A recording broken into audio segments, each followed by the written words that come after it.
धर्मराज युधिष्ठिर के शासनकाल में हस्तिनापुर की प्रजा सुखी तथा समृद्ध थी। कहीं भी किसी प्रकार का शोक व भय आदि नहीं था।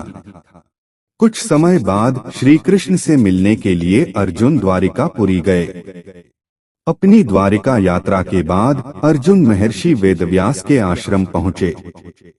यहाँ आकर अर्जुन ने महर्षि वेदव्यास को बताया कि श्री कृष्ण बलराम सहित सारे यदुवंशी समाप्त हो चुके हैं। तब महर्षि ने कहा कि यह सब इसी प्रकार होना था, इसलिए इसके लिए शोक नहीं करना चाहिए।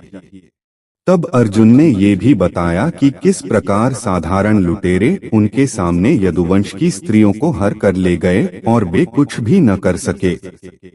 अर्जुन की बात सुनकर महर्षि वेदव्यास ने कहा कि वे दिव्य अस्त्र जिस उद्देश्य से तुमने प्राप्त किए थे वह पूरा हो गया, अतः वे पुनः अपने स्थानों पर चले गए हैं।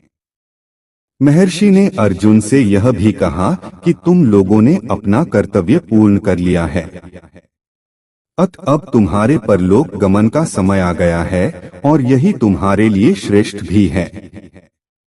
महर्षि वेदव्यास की बात सुनकर अर्जुन उनकी आज्ञा से हस्तिनापुर आए और उन्होंने पूरी बात महाराज युधिष्ठिर को बता दी। यदुवंशियों के नाश की बात जानकर युधिष्ठिर को बहुत दुख हुआ। महर्षि वेदव्यास की बात मानकर द्रौपदी सहित पांडवों ने राजपाट त्याग कर परलोक जाने का निश्चय किया। युधिष्ठिर ने युयुत्सु को बुलाकर उसे संपूर्ण राज्य की देखभाल का भार सौंप दिया और परीक्षिति का राज्याभिषेक कर दिया। युधिष्ठिर ने सुभद्रा से कहा कि आज से परीक्षित हस्तिनापुर का तथा वज्र मथुरा का राजा है, अतः तुम इन दोनों पर समान रूप से स्नेह रखना। परीक्षित को हस्तिनापुर का राजा नियुक्त करने के बाद पांडवों ने अपने मामा वासुदेव व श्री कृष्ण तथा बलराम आदि का विधिवत तर्पण व श्राद्ध किया। इसके बाद पांडवों व द्रौपदी ने साधुओं के वस्त्र धारण किए और स्वर्ग जाने के लिए निकल पड़े। पांडवों के साथ साथ एक कुत्ता भी चलने लगा। अनेक तीर्थों, नदियों व समुद्रों की यात्रा करते करते पांडव आगे बढ़ने लगे। पांडव चलते चलते लाल सागर तक आ गए। अर्जुन ने लोभवश अपना गांडीव धनुष व अक्षय तरकशों का त्याग नहीं किया था। तभी वहां अग्निदेव उपस्थित हुए और उन्होंने अर्जुन से गांडीव धनुष और अक्षय तरकशों का त्याग करने के लिए कहा। अर्जुन ने ऐसा ही किया। पांडवों ने पृथ्वी की परिक्रमा पूरी करने की इच्छा से उत्तर दिशा की ओर यात्रा की। द्रौपदी, भीम, अर्जुन, नकुल तथा सहदेव की मृत्यु यात्रा करते करते पांडव हिमालय तक पहुंच गए। हिमालय लांघकर पांडव आगे बढ़े तो उन्हें बालू का समुद्र दिखाई पड़ा। इसके बाद उन्होंने सुमेरु पर्वत के दर्शन किए। पांचों पांडव, द्रौपदी तथा वह कुत्ता तेजी से आगे चलने लगे। तभी द्रौपदी लड़खड़ाकर गिर पड़ी। द्रौपदी को गिरा देख भीम ने युधिष्ठिर से कहा कि द्रौपदी ने कभी कोई पाप नहीं किया, तो फिर क्या कारण है कि वह नीचे गिर पड़ी। युधिष्ठिर ने कहा कि द्रौपदी हम सभी में अर्जुन को अधिक प्रेम करती थी, इसलिए उसके साथ ऐसा हुआ है। ऐसा कहकर युधिष्ठिर द्रौपदी को देखे बिना ही आगे बढ़ गए। थोड़ी देर बाद सहदेव भी गिर पड़े। भीमसेन ने सहदेव के गिरने का कारण पूछा तो युधिष्ठिर ने बताया कि सहदेव किसी को अपने जैसा विद्वान नहीं समझता था, इसी दोष के कारण इसे आज गिरना पड़ा है। कुछ देर बाद नकुल भी गिर पड़े। भीम के पूछने पर युधिष्ठिर ने बताया कि नकुल को अपने रूप पर बहुत अभिमान था, इसलिए आज इसकी यह गति हुई है। थोड़ी देर बाद अर्जुन भी गिर पड़े। युधिष्ठिर ने भीमसेन को बताया कि अर्जुन को अपने पराक्रम पर अभिमान था। अर्जुन ने कहा था कि मैं एक ही दिन में शत्रुओं का नाश कर दूंगा, लेकिन ऐसा कर नहीं पाए। अपने अभिमान के कारण ही अर्जुन की आज यह हालत हुई है। ऐसा कहकर युधिष्ठिर आगे बढ़ गए। थोड़ी आगे चलने पर भीम भी गिर गए।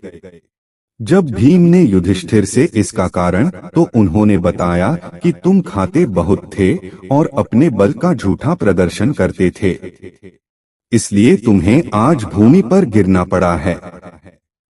यह कहकर युधिष्ठिर आगे चल दिए। केवल वह कुत्ता ही उनके साथ चलता रहा। युधिष्ठिर कुछ ही दूर चले थे कि उन्हें स्वर्ग ले जाने के लिए स्वयं देवराज इंद्र अपना रथ लेकर आ गए। तब युधिष्ठिर ने इंद्र से कहा कि मेरे भाई और द्रौपदी मार्ग में ही गिर पड़े हैं, वे भी हमारे साथ चलें, ऐसी व्यवस्था कीजिए। तब इंद्र ने कहा कि वे सभी पहले ही स्वर्ग पहुंच चुके हैं, वे शरीर त्याग कर स्वर्ग पहुंचे हैं और आप सशरीर स्वर्ग में जाएंगे। इंद्र की बात सुनकर युधिष्ठिर ने कहा कि यह कुत्ता मेरा परम भक्त है, इसलिए इसे भी मेरे साथ स्वर्ग जाने की आज्ञा दीजिए। लेकिन इंद्र ने ऐसा करने से मना कर दिया। काफी देर समझाने पर भी जब युधिष्ठिर बिना कुत्ते के स्वर्ग जाने के लिए नहीं माने तो कुत्ते के रूप में यमराज अपने वास्तविक स्वरूप में आ गए। वह कुत्ता वास्तव में यमराज ही थे। युधिष्ठिर को अपने धर्म में स्थित देखकर यमराज बहुत प्रसन्न हुए।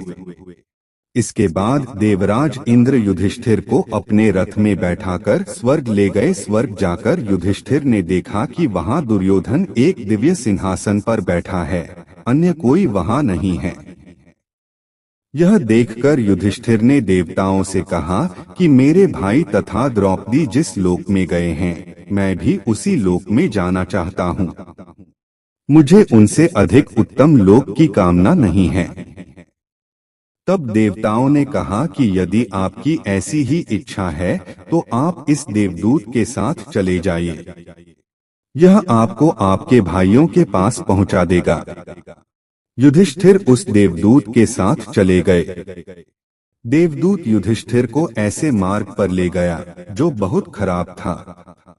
उस मार्ग पर घोर अंधकार था, उसके चारों ओर से बदबू आ रही थी, इधर उधर मुर्दे दिखाई दे रहे थे, लोहे की चोंच वाले कौए और गीध मंडरा रहे थे। वह असिपत्र नामक नरक था। वहां की दुर्गंध से तंग आकर युधिष्ठिर ने देवदूत से पूछा कि हमें इस मार्ग पर और कितनी दूर चलना है और मेरे भाई कहाँ हैं? युधिष्ठिर की बात सुनकर देवदूत बोला कि देवताओं ने कहा था कि जब आप थक जाएं तो आपको लौटा लाओ। यदि आप थक गए हो तो हम पुनः लौट चलते हैं। युधिष्ठिर ने ऐसा ही करने का निश्चय किया। जब युधिष्ठिर वापस लौटने लगे तो उन्हें दुखी लोगों की आवाज सुनाई दी। वे युधिष्ठिर से कुछ देर वहीं रुकने के लिए कह रहे थे। युधिष्ठिर ने जब उनसे उनका परिचय पूछा तो उन्होंने कर्ण, भीम, अर्जुन, नकुल, सहदेव व द्रौपदी के रूप में अपना परिचय दिया।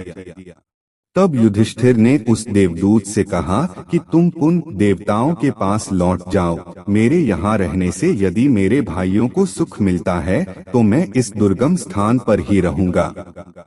देवदूत ने यह बात जाकर देवराज इंद्र को बता दी। युधिष्ठिर को उस स्थान पर अभी कुछ ही समय बीता था कि सभी देवता वहां आ गए। देवताओं के आते ही वहां सुगंधित हवा चलने लगी, मार्ग पर प्रकाश छा गया। तब देवराज इंद्र ने युधिष्ठिर को बताया कि तुमने अश्वत्थामा के मरने की बात कहकर छल से द्रोणाचार्य को उनके पुत्र की मृत्यु का विश्वास दिलाया था। इसी के परिणाम स्वरूप तुम्हें भी छल से ही कुछ देर नरक के दर्शन पड़े। अब तुम मेरे साथ स्वर्ग चलो, वहां तुम्हारे भाई व अन्य वीर पहले ही पहुंच गए हैं। देवराज इंद्र के कहने पर युधिष्ठिर ने देवनदी गंगा में स्नान किया। स्नान करते ही उन्होंने मानव शरीर त्याग करके दिव्य शरीर धारण कर लिया। इसके बाद बहुत से महर्षि उनकी स्तुति करते हुए उन्हें उस स्थान पर ले गए जहां उनके चारों भाई भीम, अर्जुन, नकुल, सहदेव तथा द्रौपदी व कर्ण आदि आनंद पूर्वक विराजमान थे। युधिष्ठिर ने वहां भगवान श्री कृष्ण के दर्शन किए। अर्जुन उनकी सेवा कर रहे थे। युधिष्ठिर को आया देख श्री कृष्ण व अर्जुन ने उनका स्वागत किया। युधिष्ठिर ने देखा कि भीम पहले की तरह शरीर धारण किए वायु देवता के पास बैठे थे। कर्ण को सूर्य के समान स्वरूप धारण किए बैठे देखा। नकुल व सहदेव अश्विनी कुमारों के साथ बैठे थे। देवराज इंद्र ने युधिष्ठिर को बताया कि ये जो साक्षात भगवती लक्ष्मी दिखाई दे रही हैं, इनके अंश से ही द्रौपदी का जन्म हुआ था। इसके बाद इंद्र ने महाभारत युद्ध में मारे गए सभी वीरों के बारे में युधिष्ठिर को विस्तार पूर्वक बताया। इस प्रकार युधिष्ठिर अपने भाइयों व अन्य संबंधियों को वहां देखकर बहुत प्रसन्न हुए।